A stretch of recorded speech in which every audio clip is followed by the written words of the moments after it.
finishing our discussion of biotechnology and introducing the field of genomic research, let's start with DNA sequencing. And as you know, the precursors to DNA synthesis, the nucleotides, are deoxynucleotides, deoxyribonucleotides, in the sense that there is no hydroxyl group on the 2' carbon, there's only a hydrogen. Whereas in ribonucleotides, the precursors to RNA, there is a hydroxyl group on the 2' carbon. Well, in terms of deoxyribonucleotides for DNA synthesis, there are modified deoxynucleotides that we would term dideoxy,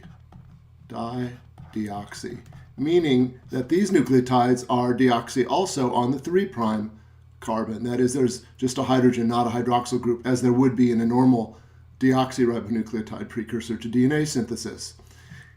And so you can ask yourself, what would happen if one of these nucleotides were incorporated into a growing DNA chain? Say this is a template DNA, and we are building new DNA off of this template, synthesizing, of course, in the 5' to 3' direction. Well, you would ask yourself, what was the last added nucleotide there? And it would have, that nucleotide would have a free 3' OH group, 3' carbon, and it would have an OH group. And that oxygen would serve to nucleophilically attack an incoming nucleotide to be added to the chain at the alpha phosphate. And if you don't understand that, you need to review our basic treatment of DNA synthesis.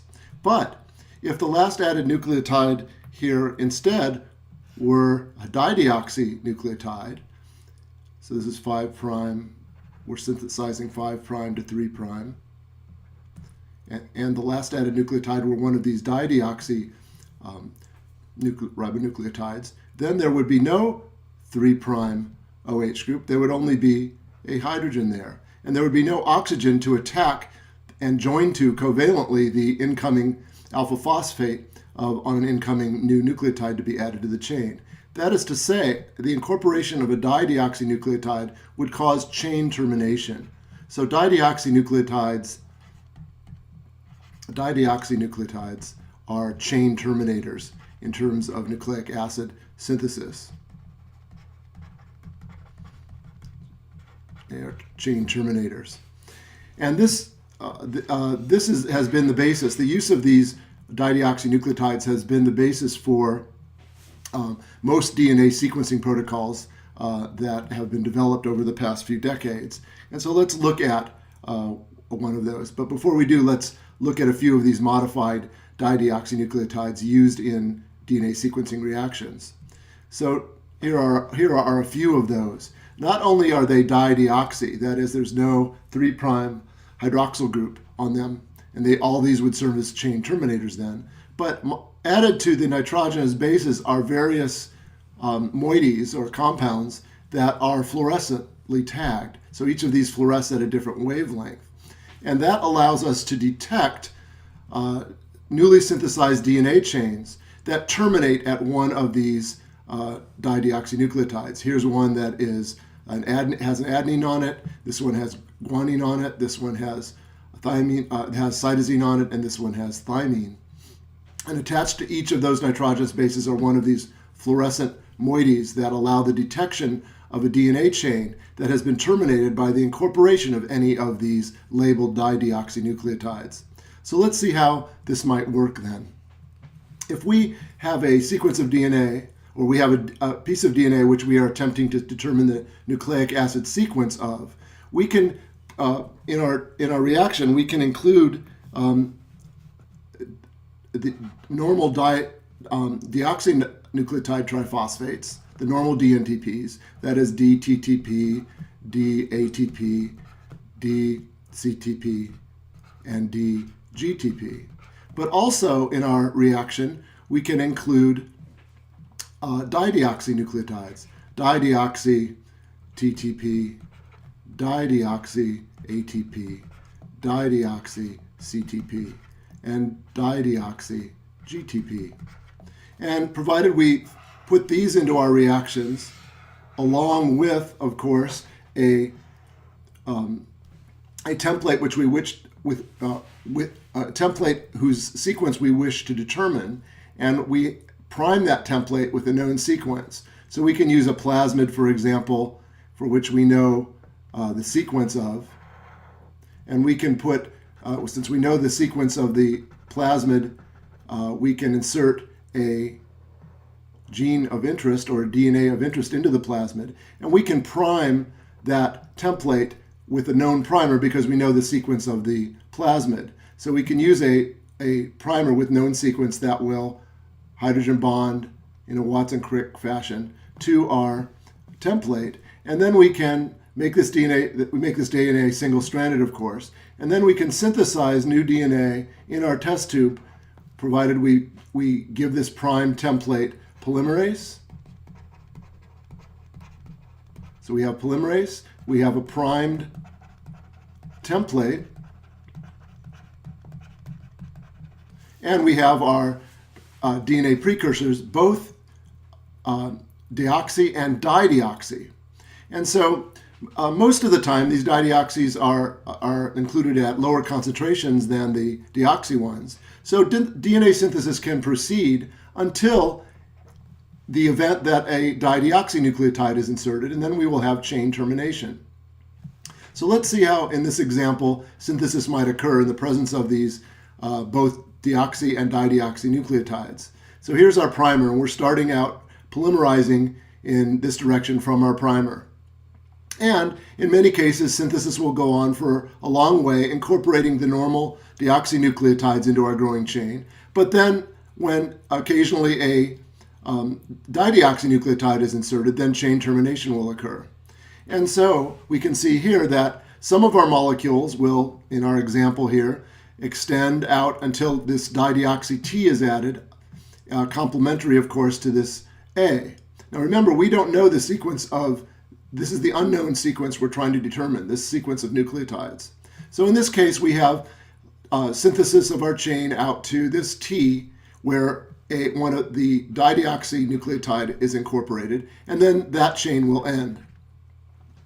Here's one where we were synthesizing along just fine until a dideoxy G was incorporated opposite this C.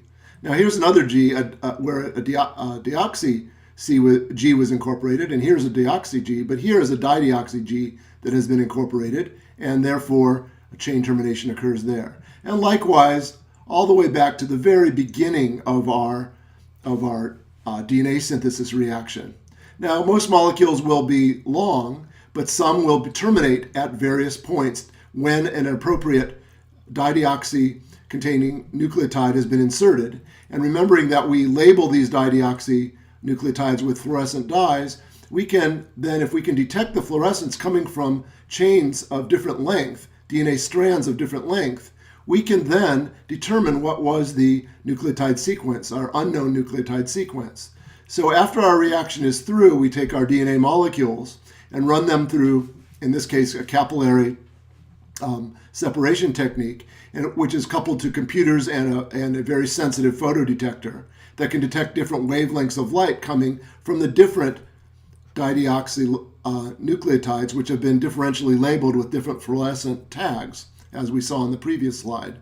And then our computer will tell us, based on the separation of these molecules on the basis of their length, just like gel electrophoresis, the shorter ones come off first. So the first one that would come off would be a chain which simply incorporated an A at our first nucleotide that was dideoxy, and therefore we had chain termination.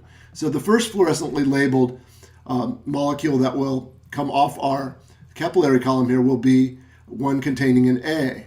The second one will contain a T, because that is where chain termination has occurred, and that T is fluorescently labeled.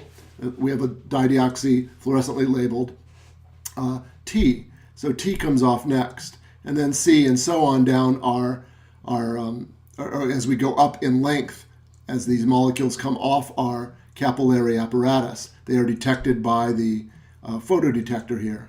And so we can then determine the sequence of bases that cause chain termination during elongation of our primer strand, based on incorporation of these nucleotides using the template information molecule.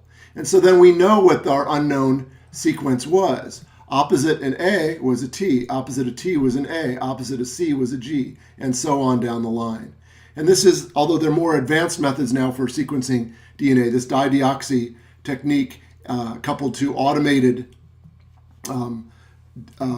detectors that will tell us the fluorescence tags of different sized molecules coming off a capillary column will tell us then our sequence of nucleotides in our DNA.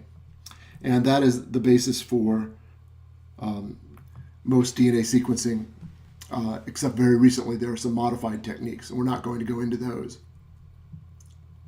So this means that the improvements in DNA sequencing techniques, which have increased exponentially over the past 15 years, have allowed the sequence determination of whole genomes. So whole genomes can, in fact, have their sequences detected. And we now know the genomic sequences for many organisms, including that of man. And the genomic sequences of various organisms have been determined by two main methods. One is the clone-by-clone method, in which large DNA clones are identified that have overlapping sequences, so that we can align these, for example, on a chromosome. We know that this large clone would be here, and then this clone would extend out from that. And then we fragment those large clones into smaller clones, and those are then each sequenced. Each of those small clones are sequenced. And then we can assemble the entire sequence of a large chromosomal area by overlapping, by determining the overlapping sequences of these large clones. So the nucleic acid sequence of the large clones are determined by first breaking those large clones up into smaller fragments and sequencing those. And then we would be able to assemble the nucleotide sequence of one of these large clones. And then this one as well, and then this one as well, and so on. And therefore we can determine the overall nucleotide sequence of a large chromosomal segment. And this can be applied, in fact, to the entire chromosome and entire genomes, all the chromosomes of an organism. Another method is the shotgun method, in which an entire chromosome or the entire genome is cut into small fragments, and each fragment is sequenced and then arranged using very high powerful computational methods based on non-overlapping nucleotide sequences, and we can determine then an entire sequence of a genome or a chromosome. So the genome sequencing has become rather standard by now, the end of 2011, and many genomes have been sequenced. And so, for example, here are the genome sizes plotted versus estimated number of genes in various organisms. And not surprisingly, we have our prokaryotes down here with, for the most part, smaller genomes and fewer numbers of genes than their eukaryotic counterparts. There are a few exceptions here where yeast, for example, has a smaller genome and fewer numbers of genes than some prokaryotes. I'm sorry, this is a protozoan, a protozoan. But for the most part, we find that eukaryotes have larger genomes and many more genes than prokaryotes, shown in blue. Prokaryotes are in blue, eukaryotes are in red squares. And you can see within the eukaryotes, within the eukarya, there is quite a variation in the size of the genome and in the estimated numbers of genes. But there are some rather surprising results. Rice here has a very large genome, rice plant, and it has huge numbers of genes, probably due to duplication of the genome during rice evolution. Here's us, here's Homo sapiens out here, here's humans, and we see that essentially we have about 25 to 30,000 estimated numbers of genes based on predicted sequences that would encode proteins. And mouse is very close to us, actually. Mouse has about the same number of genes, and the genome size of the mouse is not too much smaller than humans. And we would expect that is, after all. There are some other comparisons here that are interesting. Here's the model organism fruit fly, which has been used to very fruitfully, no pun intended, in genomic and genetic research. And the fruit fly has around 13 to 15,000 protein coding genes, and a smaller genome than human, but not that much smaller. Humans have about 3.2 billion base pairs per haploid genome, and a fruit fly would be more on the order of 100 million, or about 120 million base pairs. So there is a substantial difference there, but not maybe as a big a difference as one might expect if one doesn't understand genetics. And this genomic research then allows us to compare genome size and estimate the number of genes. And when I say estimated number of genes, the field of bioinformatics is very key here. Bioinformatics is the use of computers to analyze biological information. In this case, we use bioinformatics to analyze DNA sequences. And bioinformatics uses computer algorithms to take DNA sequences, and using algorithms that search for known genetic features of genes, like promoters, like enhancers, like introns. Bioinformatics can tell us the estimated number of genes in particular genomes. But we can only identify a gene in a genome as being a true protein coding gene, or a gene that it produces gene product, when we know that we can obtain cDNA for that gene, which is complementary DNA, meaning that DNA was transcribed into RNA, and that RNA was then used through reverse transcriptase, in a technique we've already talked about, to produce cDNA. And in that case, if we have a cDNA for a particular gene sequence in a genome, then we know that that is a gene. But many of the estimated number of genes are not known based on their transcripts, but are known based on bioinformatic information that predicts that a gene would be there. So bioinformatics is very important in the analysis of genomes. Now, if we analyze the human genome, we can see that about 55% of the genome is either coding DNA that encodes proteins, or non-coding DNA of various types. But there are about 45% of the human genome actually consists of other elements that are not related to the functioning of Homo sapiens. So there are long repeats, there are short repeats, long interspersed repeats, short interspersed repeats, long terminal repeats, which use reverse transcriptase to replicate themselves and transpose and insert in different parts of the genome.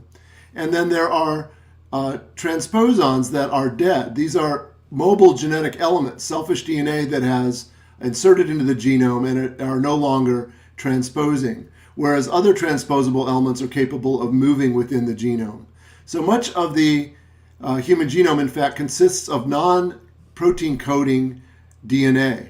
And this accounts for the very large genome size of humans, fairly large genome size, but only 25,000 genes. And you might say, well, and a mouse has about the same number of genes, and fairly large genomes as well. So in order to construct an organism like humans, we would probably need much fewer DNA, much less DNA than we actually have. And that's because our genomes are carrying around a lot of DNA that does not provide functions for the organism. They're selfish DNA elements. Well, now it's time to look at some applications of genomic research. And one application has we've been able to compare genomes of organisms. So for example, knowing about evolution, we can compare human genomes to that of chimpanzees, for example. And we can ask, what divergence in nucleotide sequences have occurred? So what type of divergence has occurred since we split off from our common ancestor about 5 million years ago? About 5 million years ago, the lineage leading to humans split off from that of chimpanzees. We can compare the genomes of chimpanzees and humans, for example, and we can ask about the differences that have occurred as evolution has progressed over about 5 million years. What type of nucleotide divergence has occurred? And one thing that pops out that is interesting to do is to compare blocks of the same genes in human chromosomes compared to that of the chimpanzee. So here what we have is colored entire chromosomes, entire 20. What we have is 23 pairs of chromosomes here. We have 22 autosomes and then the X and the Y chromosome, and we've colored those in different colors, indicating that these are blocks of genes represented on these various chromosomes. And then we can ask in the chimpanzee genome, where do we find blocks, large blocks of chromosomal material that contains the same genes that are found, or the same DNA sequences, I should say, that are found on various human chromosomes. And one of the most interesting thing that pops out of here is, one, that there are large blocks of conserved sequences. For example, this large block of similar nucleotide sequences on chromosome 11 of the chimp corresponds to a region on chromosome 12 of humans. In fact, there are many such blocks on chromosome 11 that correspond to chromosome 12 in humans. But interestingly, chimpanzees have 23 autosomes. There are 2 chromosome 2s. We call them 2A and 2B relative to humans. And of course, they have an X and a Y chromosome like ours, in which we have some blocks that are conserved between chimps and humans. An X chromosome of chimps, Y chromosome of chimps have blocks that are contain similar nucleotide sequences to those of the X and Y chromosome.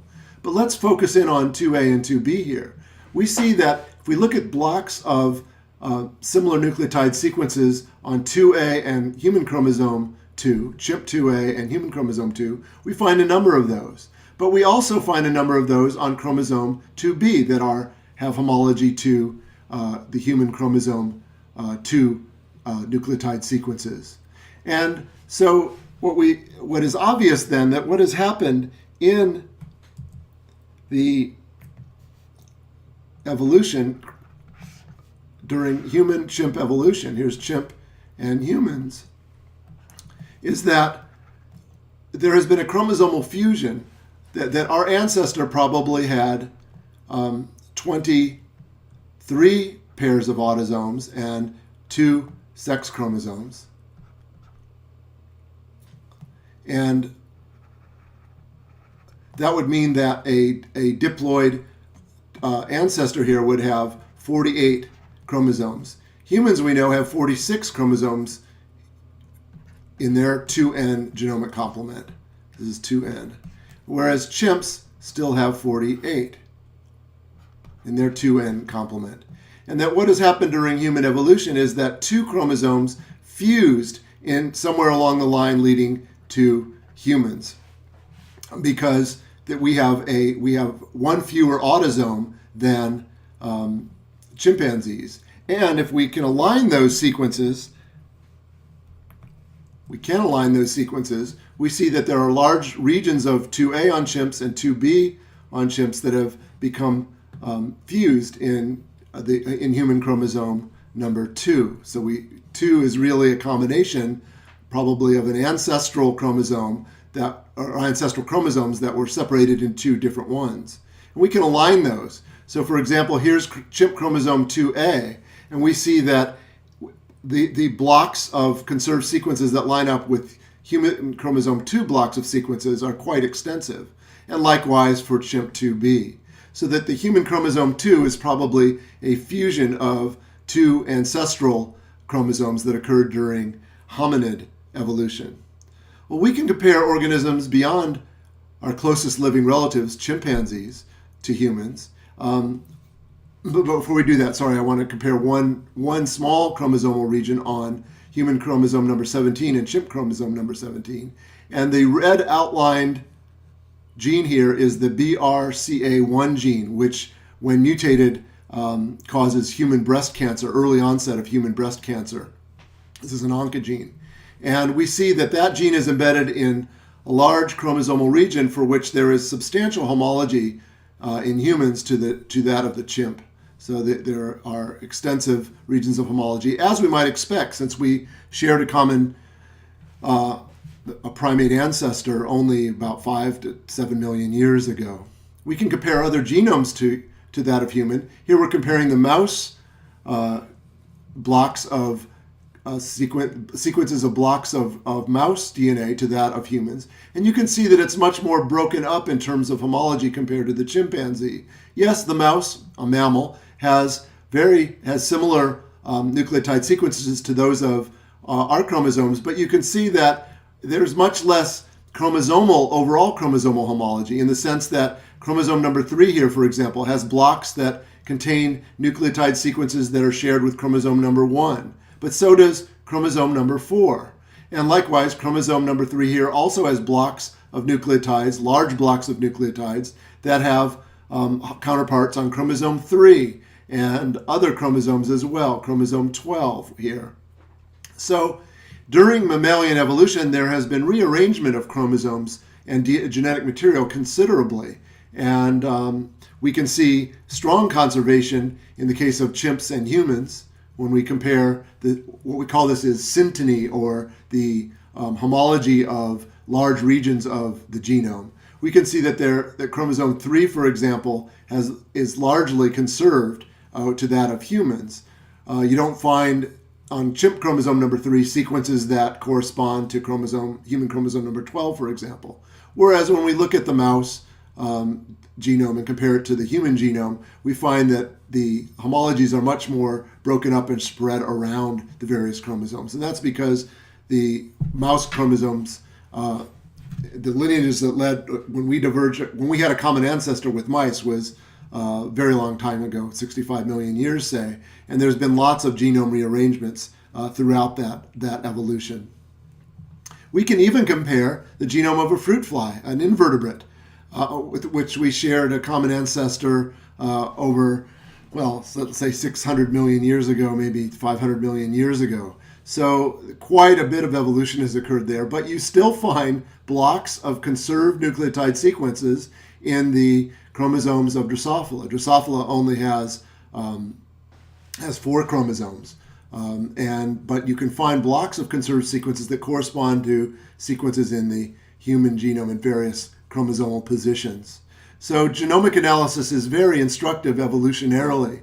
We're using evolution as one of the main applications of genomic research, but of course genomic research is very important in biomedicine and agriculture as well. I'm only using this as one example of the application of genomics. And we can now apply in some cases genomic analysis to extinct organisms. The complete Neanderthal mitochondrial genome was published in 2004, isolated from bones obtained from various locations, primarily in the Middle East and Croatia. And here are some of these bones, and more recently, publication of a rough draft of the Neanderthal genome. It's not complete, but it's large portions of the Neanderthal genome can have been determined. And in fact, it's now clear from that analysis that humans and Neanderthals coexisted. We knew that from paleontological evidence already, but it's now clear that there was some interbreeding that occurred, because in non-African humans that don't derive from Africa, there are Neanderthal genes found. About 4% of genes in some cases are shared, I should say, with Neanderthals, which mean that there was some interbreeding that occurred. So genomic research is very, very interesting and fruitful, and can tell us a lot about evolution. And I will stop there and treat more subjects in biotechnology in a more advanced course.